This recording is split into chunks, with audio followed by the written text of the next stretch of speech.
Да, с прошлого года, с лета, вот первая бригада была, они демонтировали старые котлы на новые. Вот только демонтировали котлы, новые поставили, и все, им начали задерживать с деньгами. Перестали выплачивать, и они бросили работу, все, им до сих пор не выплатили, как год уже. И постоянно бригады меняются. Одна приехала, договорилась, что по договору это будет выплачивать там частично по объему. Вот работает, по договору фирма не выплачивает деньги. И все, они бросают работу, другие приезжают. И вот так бесконечно. А сколько стоит это восстановить? Ну там такую сумму я даже не знаю. Примерно.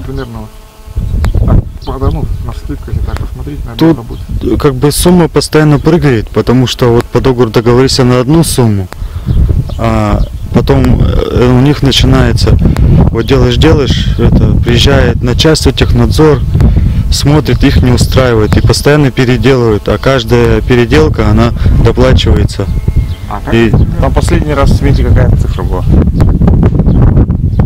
Ну, я эту сумму не знаю, там, потому что другой человек договаривается. А у нас как зарплата. Она вообще, ее необходимость чего нужна? Она, вот у них же есть котельная, да? В поселке. Ну, а эта котельная, она чем лучше? Ну, тут котлы более-менее мощнее, и просто одной котельной не хватает. А чем это чревато, то что это одна котельная? А получается, эту котельную сделали еще дополнительно, видите, потому что здание возрастает, это больше домов строит, и вот трассы начали тянуть, а одной котельной поэтому по квадратам не хватает. Поэтому дополнительная эта котельная. 3-4 года в таком состоянии стоит, да? Да. Нет. Это сейчас недавно мы циклоны сделали. А по оплате как бы в последнее время вот начали выплачивать, но очень мало. Что с людьми не получается рассчитываться, они уходят постоянно. Она готова?